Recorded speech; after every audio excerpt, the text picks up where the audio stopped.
Pag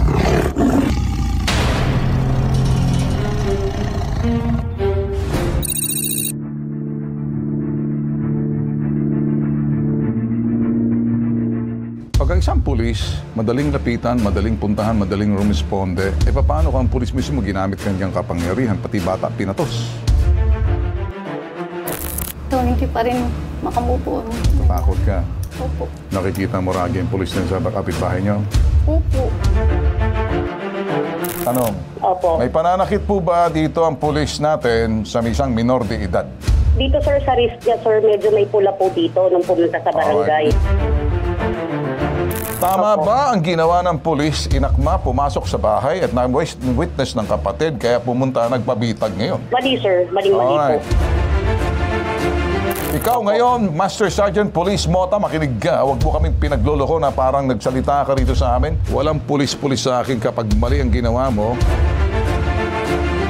Pag ang mga minor de edad, makinig ka, lakas ng loob mo na may nakakita rito, sabihin mo sa harapan ko yan. Buisit ka. Lumapit po ako sa hashtag ipabitag mo dahil sa pulis na irereklamo ko dahil pumasok po siya sa bahay ko at sinaktan po yung anak ko. Noong November 23, yung anak ko po ay may kaaway. Kalaro niya lang po at saka kapitbahay din namin. Naapakan po niya yung tsinelas ng anak ko. So doon na, nag-away na sila. Tapos napikon yung anak ko. Kasi nasira yung tsinelas niya. After noon, umuwi na yung anak ko sa bahay. Tapos nagsumbong yung kaaway niya dun sa mama, pumunta rin sa bahay. Kinausap yung anak ko. Tapos isasara na po ng anak ko yung pinto. Kasi tumahimik na po yung kapatid niya. Bigla pong pumasok yung pulis. May dalang posas. Doon po pinusasan niya yung anak ko. Una natanggal, tapos binalik niya ulit. Tapos sinampal. Tapos hindi pa siya kontento. Binitbit niya. Ginala niya pa doon sa may tindahan. Doon niya sinuntok sa tagiliran, tsaka pinitik yung ilong. Dumating si Kagawad Clet, pinatanggal yung posas. Tapos maya-maya po, tumawag po siya sa barangay po si Bausi. Sir Ben, tulungan niyo po ako sa nangyari sa anak ko. Tulungan niyo po ko yung pulis na nanakit sa anak ko. Na mabigyan ng hustisya yung anak ko po. Kung totoo man tong sumbong na to, nakakapanginig ng laman, pulis ka. Kung hindi ka lang naka-uniforme, babatukan kita, hindi ako nagbibiro. Pag isang pulis, madaling lapitan, madaling puntahan, madaling rumisponde, alang-alang doon sa taong bayan niya kanyang pinaprotektahan. Paano kung ang pulis mismo ginamit kanyang kapangyarihan, pati bata pinatos? Kasama natin ngayon, ang nanay na si Mary Joy, kasama rin. Mary Joy, si alias Samantha, 14 years old. Si Samantha raw ay nakita ang buong insidente ginawa ng pulis, kanyang kapatid na minor de edad. Kaya natin pinaupo rito at hindi natin pwede makasama rito yung minor de edad na biktima, si alias Jan. So, hindi pa rin makamupo. Natatakot ka? Opo. Nakikita mo ragi ang pulis na sa kapitbahay niyo? Opo. Okay. Sa tuwing nakikita mo, wala na. Lagi lang nakasara yung pinto namin, mag-iinan. Para nakakot na yan, pag ganon. Okay, sige. November 23, habang nakikipaglaro ang 13 years old na anak ni Mary Joy sa kalaro nito, bigla na lang daw nagkapikunan ang mga bata, nagsuntukan. Okay, matapos ang awin, dalawang bata ay nagpagsabihan na resolba na daw ang gulo. Nang matapos ang diskusyon, bigla na lang pumasok ang pulis sa bahay ng mag-ina at bigla raw itong pinusasan, 13 years old na anak na lalaki ni Mary Joy. Binitbit at dinala sa tindahan ng pulis. At sinuntok sa tagiliran, piningot ang ilong, minor de edad. Nakita raw ng Kagawad Josel Clet ang insidente, pinuntahan agad ng pulis at minor de edad na pinatanggal yung posas. Bukod kay Kagawad, nakita rin ng isang anak ni Mary Joy ang pangyayari. Nakausap ng bitag si Police Staff Sergeant Ace Mota, sinabing hindi siya sasagot. Ay, hindi ka sasagot ha? Tinanggi nitong pulis sa sinaktan ng bata. Umawat din daw siya sa nangyayaring gulo sa pagitan ng minor de edad. Hindi rin siya totoong pinusasan. Pag ang mga minor de edad, makinig ka, lakas ng loob mo na may nakakita rito, sabihin mo sa harapan ko yan. Buisit ka. Okay, una sa lahat, nakita mo to, ginawa sa kapatid mo? Apo, nasa loob po ko noon. Nakita ko po yung kapatid ko, biglang pumasok sa bahay. Galit po kasi siya kasi nga po away bata din po. Ang nangyari po, Sinundan ko po siya. Yung sino? Yung kapatid ko po. Okay, dahil... Wala pa po nun, yung pulis na po si Mota po is nasa loob po nun. Wala pong eksena pa nun.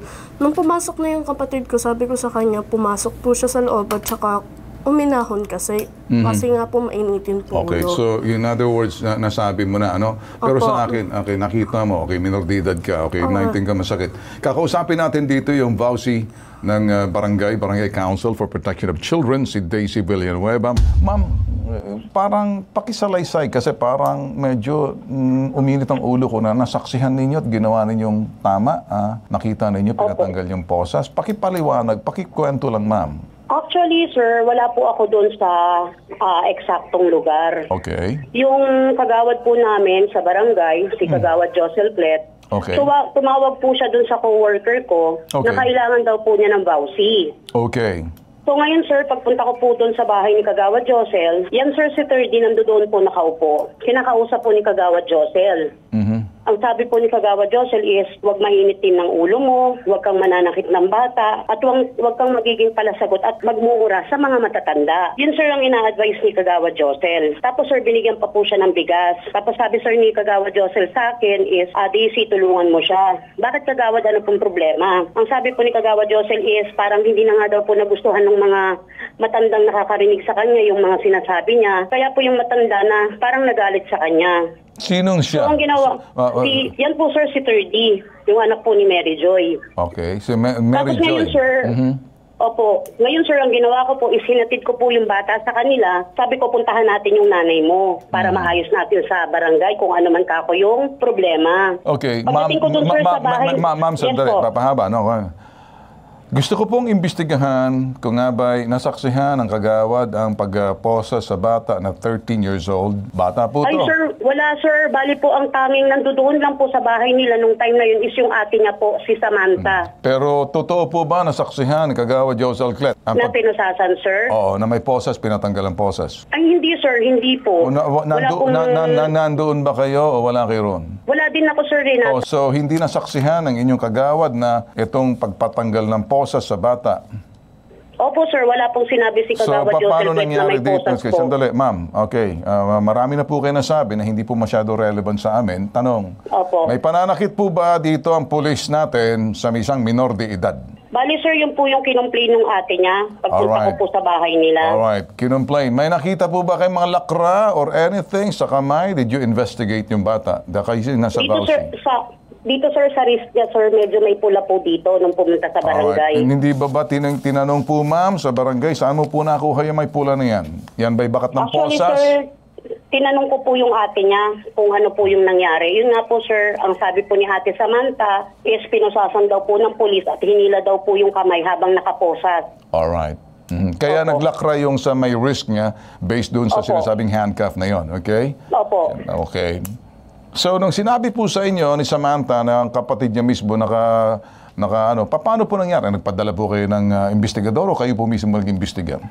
Actually, sir, pinatawag ko po yung pulis para Okay. po pumunta sa barangay. Alright? Pumunta naman, sir, yung pulis, pero pumunta po siya, sir, nakaalis na po yung mag-iina. Okay. Hindi po sila nagpang-abot sa barangay. So, ma'am, ano pong matutulong nyo pag minor de edad na medyo narereklamo po at may nakita po kayong bakas ng Actually, posas? sir, sinabihan ko po yung nanay na kung gusto po niya ipamedical po namin, sabi ko po, sa NCH po, pumunta po ng NCH. Alright. Ang lapit lang, sir, ng NCH sa barangay po. Hindi na importante sa akin kung anong nalalaman ninyo. Ang gusto ko, Opo. kung ginawa nyo bang nalalaman ninyo. Opo, sir, Alright, pinuntahan. Opo. pinuntahan, pinamedical nyo po ba agad? Kasi VAUSI kayo, hindi ba? Hindi, sir, kasi po yung nanay, sir, nung time po na tinatanong ko siya, sabi ko, ano ate, ano bang gusto mo ipamedical? Ang sagot, sir, nung nanay na, kakasuhan ko, hindi ko alam, hindi ako makapagdesisyon. Okay, sandali. Ganun, sir, ang ano Daisy, relax. Yes po. Yes Relax, hindi ikaw ang subject dito. Opo. I need your help to assist kung nabay ikay nasa VAUSI. Alam niyo man kasi pagdating sa women's and children pa po ito, Opo. that 13, whether this person is a bad kid, Opo. bahala na magdetermina dyan yung DSWD. Ang sa akin lang, may nakita kayong bakas ng posa sa kamay at ang nanay hindi alam dahil naggagalaitin, nagagalit, hindi niya Opo. alam ang ginawa niya. Pinayuhan niyo ba kung ano yung tamang gawin? Opo sir, pinayuhan ko po siya. Alright. Inimbestigahan niyo ba ang polis? Anong sinagawa ng polis? Pumunta sir si Sir Mota sa amin. Tapos sir, nagbigay po siya ng statement. Tinanong Okay. ko siya sir kung sinaktan niya. Ano sinabi? Ang sabi niya sir, is hindi niya daw po sinaktan. Okay, Tinatakot niya lang daw po na pupusasan niya. Alright, sige, ganito na lang. Okay. O, Bilang Vauci, tama ba ang ginawa nitong pulis sa kanyang pag-aasta na bata, protektado ng batas at estado ang bata pag minor de edad? Kaya may Vauci, dyan po kayo. mali, Kayo pong unang nakakaalam. Ang sa akin po kasi, marami na po kayong kwento at sinasabi ko lang kung nga ba'y nagkulang ba kayo o tamang ginawa niyo. Sabi niyo naman tama naman ang ginawa ninyo. Kung sakaling hindi pa po alam ng nanay kung paano gawin dahil nang gagaliti sa galit, gusto magsampa ng kaso, normal behavior po yun. Di ba? Pero dapat bang antayin pa ang nanay kung nakita niyo na, sabihin na natin, bad boy or medyo may alam mo naman itong bata na to, wala tayong magagawa. Alam mo naman kasi, may batas si Kiko Pangilinan yan, juvenile law. Kahit na sentensya, hindi po pwedeng sentensyahan. Sa DSWD yan. Ang tanong, tama ba ang ginawa ng pulis, inakma, pumasok sa bahay at na-witness ng kapatid, kaya pumunta, nagpabitag ngayon? mali sir, maling-mali po. Alright, yun lang ang gusto ko. Ikaw ngayon, Master Sergeant Police Mota, makinig ka. Huwag mo kaming pinagloloko na parang nagsalita ka rito sa amin. Sabihin mo yan sa harap ni District Director mo, kay General Maranan, o di naman kaya hanggang doon sa sinasabing NCRPO, makikita mo, wag mo kaming pinagloloko pag pumasok ng bitag. Walang pulis-pulis sa akin kapag mali ang ginawa mo. Di ko kailangan ng uniforme mo. Pag naka-uniforme ka, respetuhin kita, pahuhubad kong uniforme, hambalusin kita. Pag nakasibilyan ka at na-tiyempohan ko, ganyan ang inaasal mo, may katapat ka, ako yun. Tandaan mo, ang tatay namin, pulis. Colonel Ramon Tulfo, Senior.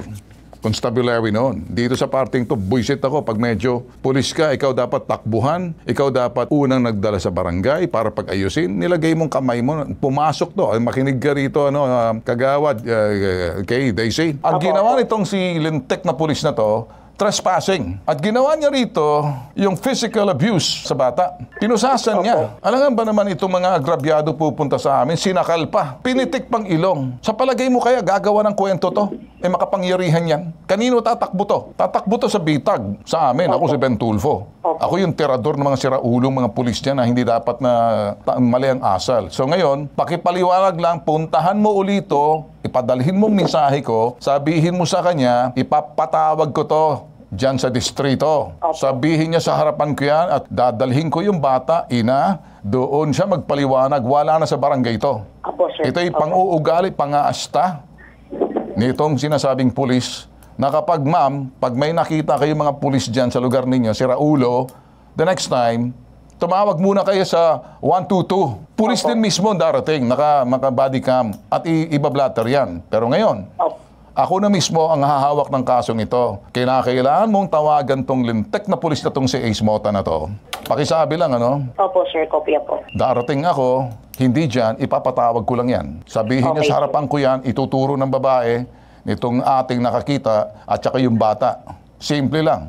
Makinig ka, Mota. Isa pa. Merry Christmas sa'yo. Magtutuos tayo, magkikita tayo sa distrito. Maghilamos ka, tanggalin mo mga buta mo, pagharap mo ako. Siraulo ka pala. Natayo ako sa inyo. Ibang klaseng pang-abuso to. Kami po nagsasabi, inabuso ka ba? Sinaktang ka ba? Niloko ka ba? Ginamit bang kapangyarihan nino man kay law enforcement or politiko, senador, congressman, mayor, gobernador, kahit sino ka ba? Kapag nang abuso ka, dapat sa iyo pabitag na lang. Higit sa sumbungan, investigahan. At ang mga reklamo, bibigyan namin ng solusyon.